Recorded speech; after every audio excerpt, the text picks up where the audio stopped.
Hello दोस्तों, आप सब कैसे हैं। तो दोस्तों आज हमारा लाइन और एंगल का पार्ट 3 है।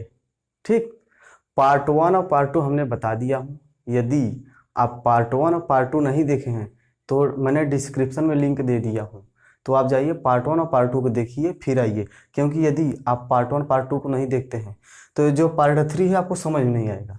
इसीलिए पार्ट 1 और पार्ट 2 में जो है मैंने सब बेसिक से जितना भी चीज़ें छोटी से छोटी सब मैंने बता दिया हूँ। तो आप पार्ट 1 में जाइए, पार्ट 1 और पार्ट 2 को देखिए, तब इसमें आइए, देख लेंगे, अच्छा ही रहेगा। तो आज का हमारा जो है पार्ट 3 है। तो चलिए शुरू करते हैं आज का वीडियो। तो स्वागत है दोस्तों आपके अपने यूट्यूब चैनल मैथ मिल्क में।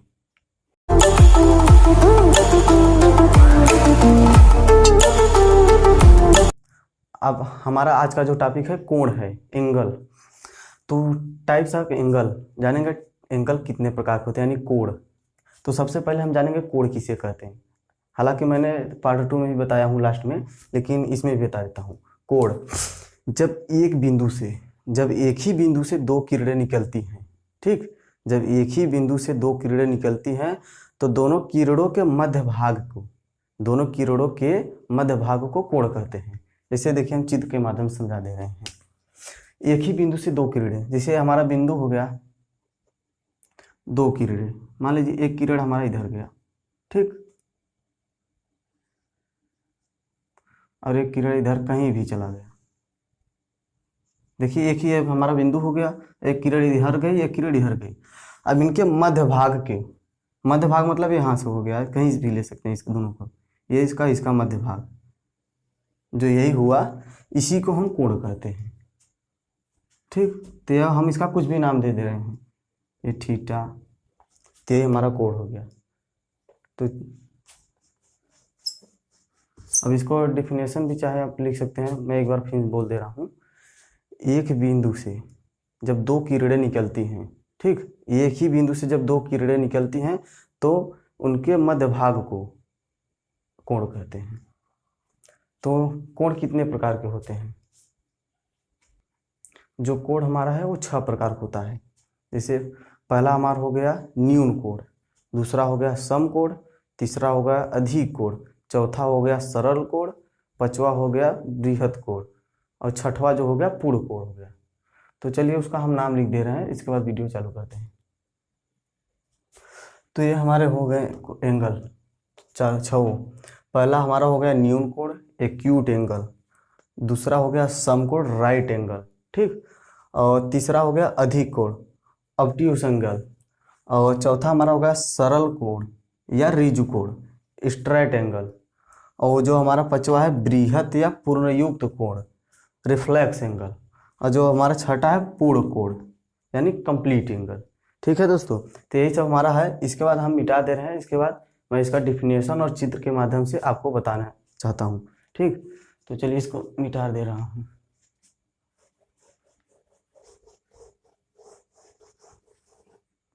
तो न्यून कोण एक्यूट एंगल, इसका डिफिनेशन लिखते हैं यहाँ से। ऐसा कोण जो 0 अंश से बड़ा छोटा हो उसे न्यून कोण कहते हैं। देखिए कहते हैं, ऐसा कोण जो 0 अंश से बड़ा तथा 90 अंश से छोटा हो उसे न्यून कोण कहते हैं। तो चलिए चित्र के माध्यम से समझते हैं। 0 अंश से, हाँ, ऐसा कोण जो 0 अंश से बड़ा तथा 90 अंश से छोटा हो। तो ठीक, देखिए 0 अंश से बड़ा मतलब देखिए 0 अंश हमारा कब होगा, मतलब हमारा कोण कुछ भी न बने, तो यानी यही पे रहे तो हमारा 0 पे रहेगा। तो 0 अंश से बड़ा की बात कर रहा है। तो और 90 अंश से छोटा, 90 अंश हमारा क्या होता है, जब सीधा बनता है तो 90 अंश होता है। तो ये है देखिए, ठीक, यही जो है यही हो गया हमारा न्यून कोण।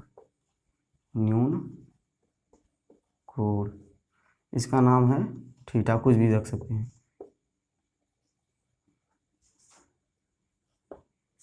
इसको शॉर्ट फॉर्म में भी हम लिख सकते हैं। दिया है 0 अंश से बड़ा, यानी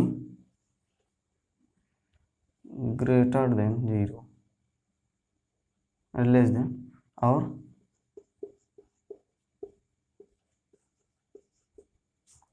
ये इसका शॉर्ट फॉर्म हो गया।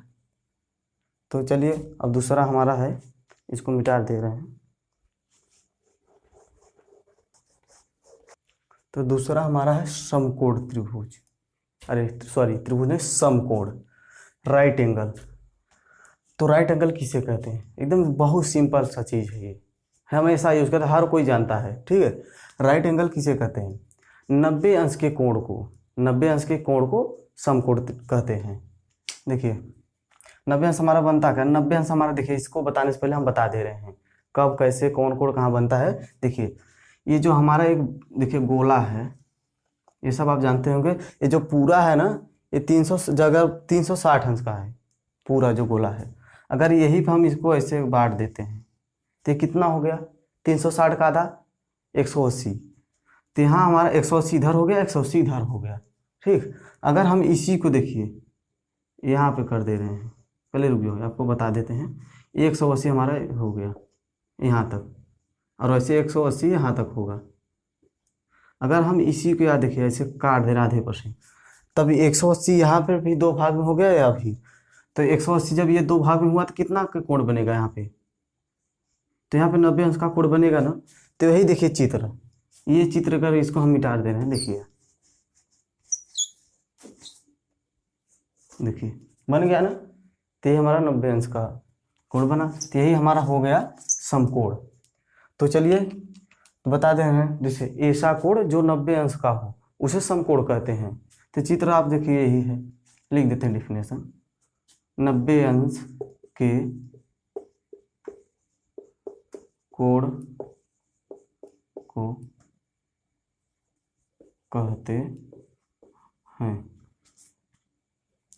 90 अंश के कोण को समकोण कहते हैं। इसका चित्र जैसे कि हमने अभी बताया, सिंपल सा है एकदम। जो यही है, ये हमारा हो गया समकोण, राइट एंगल, ठीक। समझ में आ रहा है कि नहीं? समझ में आ रहा है कि नहीं आ रहा है, ये आप हमको बताएंगे। कैसे बताएंगे? कमेंट के माध्यम से। तो कमेंट करिएगा जरूर, समझ में आया कि नहीं आया। अगर समझ नहीं आएगा तो मैं और अच्छे से बताने का कोशिश करूंगा आप सभी को। और इसके बाद तीसरा हमारा है, और यार, तो तीसरा हमारा अधिक कोण, ऑब्ट्यूस एंगल। ऑब्ट्यूस एंगल किसे कहते हैं? ऐसा कोण जो 90 अंश से बड़ा तथा 180 अंश से छोटा हो उसे ऑब्ट्यूस एंगल कहते हैं, यानी कि अधिक कोण। ऐसा कोण जो 90 अंश से बड़ा तथा 180 अंश से छोटा हो उसे अधिक कोण कहते हैं, यानी ऑब्ट्यूस एंगल कहते हैं। ऐसा कोण जो 90 अंश से बड़ा तथा 180 अंश से छोटा हो उसे ऑब्ट्यूस एंगल कहते हैं। देखिए बता रहे हैं, चित्र के माध्यम से समझिए। ये हमारा लाइन हो गया, ठीक। अभी आपने जाना लाइन पे जब हमारे एक सीधी रेखा गई हो तो उसे 90 अंश कहते हैं। लेकिन यहाँ बात कर रहा है 90 अंश से बड़ा, इधर जाएगा तो हमारा छोटा होगा, इधर मतलब आएगा तो बड़ा होगा। तो हम यहाँ पे कर दे रहे हैं ऐसे। देखिए यही हो गया हमारा अधिक कोण, अधिक कोण। 90 अंश बड़ा है, देखिए हमारा ऐसे होता सीधा, तो ये देखिए हमारा 90 अंश का कोण बनता, और इससे इधर आ गया है तो यानी 90 से बड़ा हो गया है। तो इसी को तो कहते हैं अधिक कोण। और चौथा जो हमारा है, अब इसके बाद चौथा बता दे रहे हैं, रेज कोण जो है, सरल कोण। सरल कोड या रिजु कोड, इसी को कहते हैं। सरल कोड कर सकते हैं या फिर रिजु कोड कर सकते हैं। यही देखिए होता है परेशानी हमको। अब आपको पता ही नहीं रहेगा कि सरल कोड किसे कहते हैं, रिजु कोड किसे कहते हैं, तो इसको याद करिए, दिमाग में बैठाइए। सरल कोड, रिजु कोड दोनों एक ही चीज है, ठीक। सरल कोड या रिजु कोड, स्ट्रेट एंगल। तो इसका डिफिनेशन हम नहीं बताएंगे। देखिए 180 अंश के कोण को, 180 अंश के कोण को सरल कोण कहते हैं, एकदम सीधा बात। नाम देखिए क्या है, सरल कोण। नाम यारा सरल कोण यानी सरल होगा, सीधा होगा। तो हमारा ये जो लाइन हो गया है, देखिए ये बिंदु इधर हो गया, एक किरण इधर, तो यही जो कोण बन रहा है, ठीक, यही जो कोण बन रहा है, इसी को 180 अंश का कोण बनेगा, तो इसी को हम कहते हैं सरल कोण। यहाँ पे देखिए एक आप जानते हैं या नोट कर लीजिए, सीधी लाइन पे हमेशा ज्यादा 180 अंश का कोण बनता है, तो 180 अंश के कोण को ही सरल कोण कहते हैं। सरल कोण, कोण, ठीक, मिटा दे रहे हैं। तो हमारा आ गया बृहत कोण, पांचवां, ठीक है। आप सोच रहे खुशी क्यों रहे, खुशी होगा जब आपको समझ में आएगा, तो हमको खुशी होगा। कमेंट करिएगा, जरूर बताइएगा अपने विचार को। तो हमारा पांचवा बृहत कोण या पूर्ण युक्त कोण।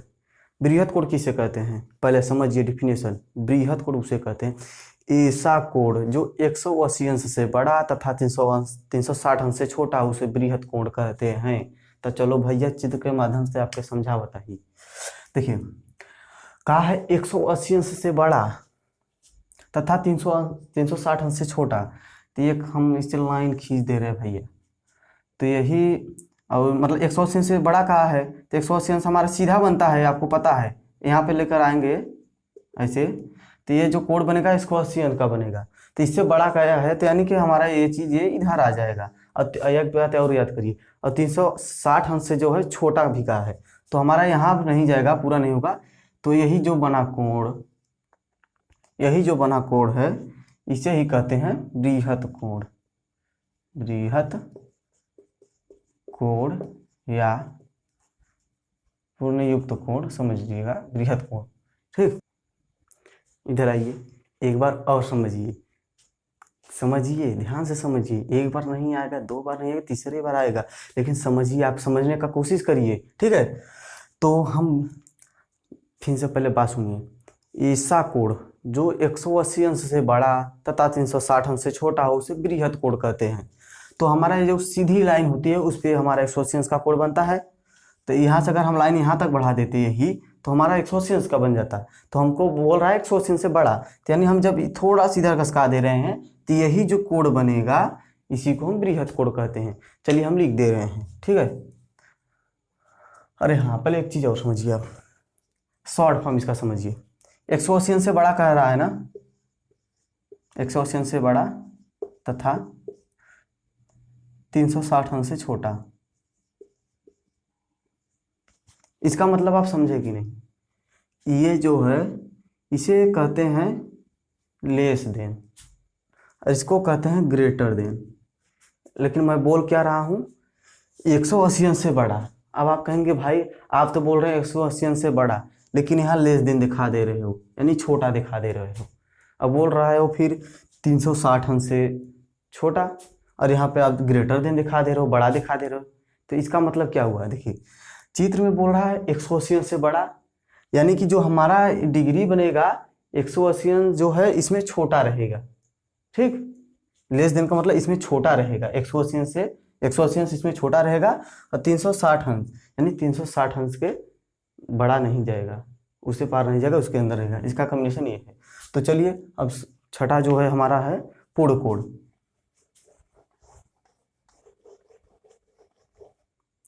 तो चलिए चित्र से समझते हैं, कंप्लीटिंग के लिए पूर्ण कोण किसे कहते हैं,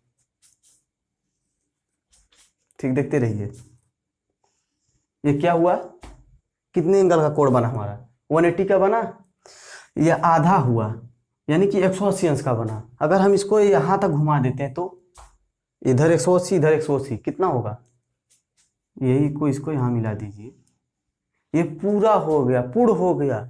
इसी को तो कहते हैं पूर्ण कोण, समझ गए। पूर्ण कोण मतलब हमारा 360 अंश पूरा हो जाए, उसे हम पूर्ण कोण कहते हैं। तो यानी क्या समझे आप, ऐसा कोण ऐसा कोण मशीन 360 अंश के कोण को ही पूर्ण कोण कहते हैं। तो यह हमारा ये जो एक सर्कल घूम गया, इससे 360 अंश का कोण बना, तो इसी को पूर्ण कोण कहते हैं, कंप्लीट एंगल कहते हैं। ओ डैश कुछ भी नाम दीजिए। तो चलिए आज आप लोगों का एक डाउट मैं क्लियर करता हूँ। देखिए समझिएगा मत कि मैं लड्डू बना रहा हूँ, पहले देखते रहिए आप। बताइए कंप्लीट एंगल कौन है इसमें से, इन दोनों में से? आपको देखने में लग रहा है कि कहेंगे भाई कंप्लीट तो दोनों है, लेकिन गलत, कंप्लीट दोनों नहीं है, एक है। कंप्लीट मतलब जो हमारा सर्कल है ये पूरा हमारा मिला हुआ चाहिए, मतलब कहीं पे गैप ना होना चाहिए। मतलब यह पूरा एक सर्कल घूम गया तो इसी को हमारा कंप्लीट एंगल, तो हमारा सही ये है न कि ये है। आप समझ जाइए, मतलब ये एक चक्कर हमारा पूरा हो जाए तो इसी को हम कंप्लीट एंगल यानी पूर्ण कोण कहते हैं। तो इसके बाद हम समझेंगे जान क्या, इसके बाद हम बताएंगे आप लोगों को पेयर ऑफ एंगल। समझे कि नहीं आप? पेयर ऑफ एंगल मतलब कोणों का युग्म। ठीक, तो हम बताएंगे पेयर ऑफ एंगल, कोणों का युग्म। तो जानेंगे कोणों का युग्म जो है पेयर, वो कितने का मतलब कितना है? तो 7 है। तो चलिए हम लिख के बता दे रहे हैं, पहले लिख दे रहे हैं तब बताएंगे। तो हम बात कर रहे थे कोणों का युग्म का, पेयर ऑफ एंगल का। लिख लीजिएगा हेडिंग, कोणों का युग्म, पेयर ऑफ एंगल। तो जो कोणों का युग्म है देखिए यही 7 है। नाम बता दें चलिए। अच्छा, पहला हमारा है शीर्षाभिमुख कोण, वर्टिकली एंगल। ठीक, दूसरा हमारा है कोटिपूरक कोण, कंप्लीमेंट्री एंगल। तीसरा हमारा है संपूरक कोण, सप्लीमेंट्री एंगल। और चौथा है आसन कोण, एडजेसेंट एंगल। और पांचवा है रेखीय युग्म, लाइन पेयर। छठवां है संगत कोण, करस्पॉन्डिंग एंगल। और सातवां हमारा है समांतर कोण, अल्टरनेटिव एंगल। ठीक, यही सब हमारे हैं। तो दोस्तों आज की क्लास में बस इतना ही। ठीक, बाकी का जो है नेक्स्ट क्लास में। तो अगर यदि आपको वीडियो अच्छा लगा तो लाइक करें, और सबसे बड़ी बात चैनल को सब्सक्राइब जरूर करें। यार आप लोगों के लिए इतना मेहनत करता हूँ, चैनल को आप सब्सक्राइब कर सकते हैं। ये काम कर दीजिए, बैठे बैठे क्या करना है आपको, बस एक छूना ही तो है, सब्सक्राइब करना तो है। तो बाकी का जो चीज़ें नेक्स्ट वीडियो में बताएंगे। अभी हमारा बेसिक का क्लास जो है चलता ही रहेगा, कंटिन्यूसली चलता ही रहेगा। तो जो अब अगला जो चीज़ है हम पार्ट 4 में बताएंगे। ठीक है, तो समझ में आएगा जरूर आपको, बस आप लगे रहिए, हिम्मत से जुटे रहिए, आपको अवश्य समझ में आएगा। लाइन अगर मैं सिखा के रहूँगा आप लोगों को। तब तक के लिए जय हिंद।